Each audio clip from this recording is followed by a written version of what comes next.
Okusaba kw'okugula Lutikko empya ey'abatukuvu bonna emanyiddwa nga All Saints Nakasero kutandise ku ssaawa 2 ez'okumakya nga kukulembeddwamu Ssaabalabirizi Dr. Samuel Steven Kazimba Mugalu. Omugenyi omukulu abadde Pulezidenti Yoweri Kaguta Museveni ng'awerekeddwako First Lady Janet Kalaba Museveni.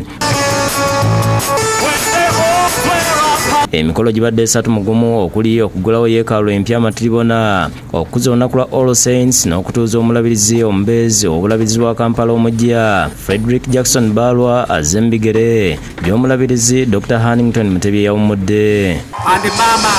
Lutikko Nakasero yatandika mu 1912 nga chapo y'abazungu abakoloni okutuusa mu myaka gya 1960 bwe yatandika okwaniza abaddugavu. Yafuuka ekitebe ky'obulabizi bwa Kampala obwatondebwawo mu mwaka gwa 1972 era n'efuuka ekitebe kya Ssaabalabirizi. Kanisa empya yatandika okuzimbibwa mu mwaka gwa 2009 ng'ewemmensa obuwumbi bw'ensimbi za Uganda 37 wabula omulimu tegunnaggwa ng'ekyabuzaako okuyoyoota ebisenge byebweru n'amadirisa ng'era omulimu gusuubira okuggwa mu mwaka gwa 2026. Kanisa eno bwaguuga etuuza abantu 50,000 ng'eriko ekibanyi kya myaliro 2. Ssentebe w'olukiiko oluzimbi era eyaliko Ssaabaminisita John Patrick Amawambabazi asiimye abakwatiddeko kanisa okukola omulimu gw'Omukama n'okusingira ddala Pulezidenti Museveni. The consecration of this newly built cathedral does not only mark a significant milestone in our community's spiritual journey, which of course it does, but a deep and sustained change in society.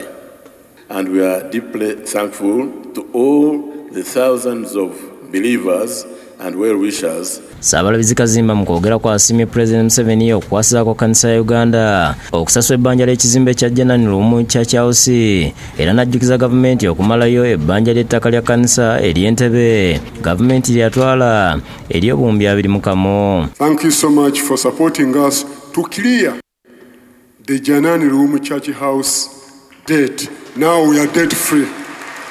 And we thank you so much, Your Excellency, even for directing the Minister of Finance to compensate us for our land at Entebbe and at Makerere. That one will help us a lot.